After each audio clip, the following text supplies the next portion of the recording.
Dear friends, स्वागत है आप सभी का मेरे चैनल इजी क्वालिटी लर्निंग में एक नए वीडियो डिस्कशन के साथ में, जिसका नाम है ऑर्फन ड्रग्स।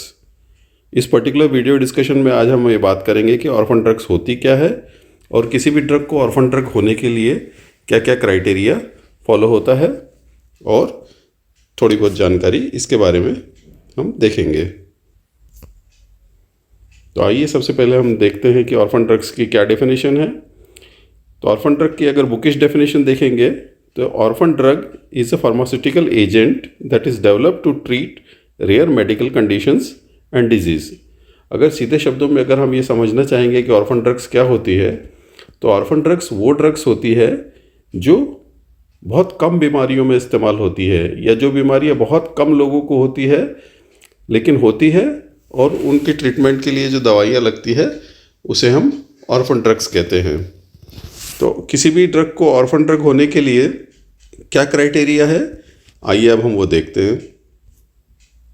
तो यूएस के अंदर जो ऑर्फन ड्रग के लिए जो क्राइटेरिया है वो ये है, orphan drug which is use to treat not more than 6 cases per 10,000, that is 0.06%।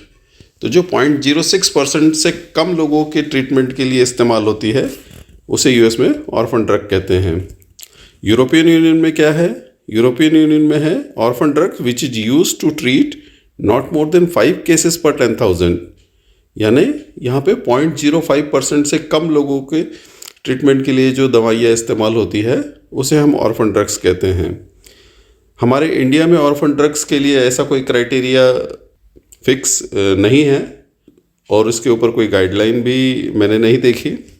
अभी तक के जो डिक्लेयर्ड ऑर्फन ड्रग्स की लिस्ट है जो इंटरनेट वगैरह में अवेलेबल है वो है 2500 मॉलिक्यूल्स अप्रॉक्सीमेटली आइडेंटिफाई किए हैं पूरे वर्ल्ड में, जिसको हम ऑर्फन ड्रग्स के नाम से जानते हैं। और कंपनियां जो ये प्रोडक्ट मैन्युफैक्चर करती है ये किसी फ़ायदे के लिए या किसी प्रॉफिट के लिए नहीं करती है, क्योंकि जैसा आप देख सकते हैं कि एक 10,000 में से केवल 6 या उससे कम लोगों में जो दवाइयाँ इस्तेमाल होती है उसके लिए ये दवाइयाँ बनती है। तो ये कितनी कम बनती है, और जितनी कम दवाइयाँ बनेगी उसकी प्रॉफिटेबिलिटी उतनी ही कम होगी या नहीं होगी।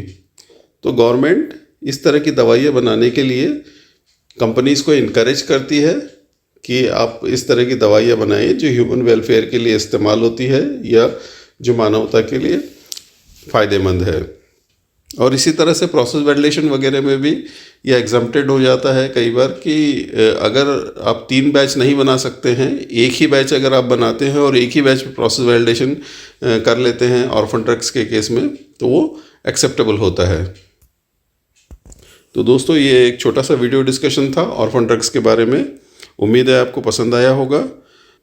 अगर आपको ये पसंद आया है तो आप और लोगों से भी शेयर करें, और अभी तक के अगर आपने मेरे चैनल को सब्सक्राइब नहीं किया तो इसे सब्सक्राइब करें ताकि आपको लेटेस्ट नोटिफिकेशन मिलते रहें।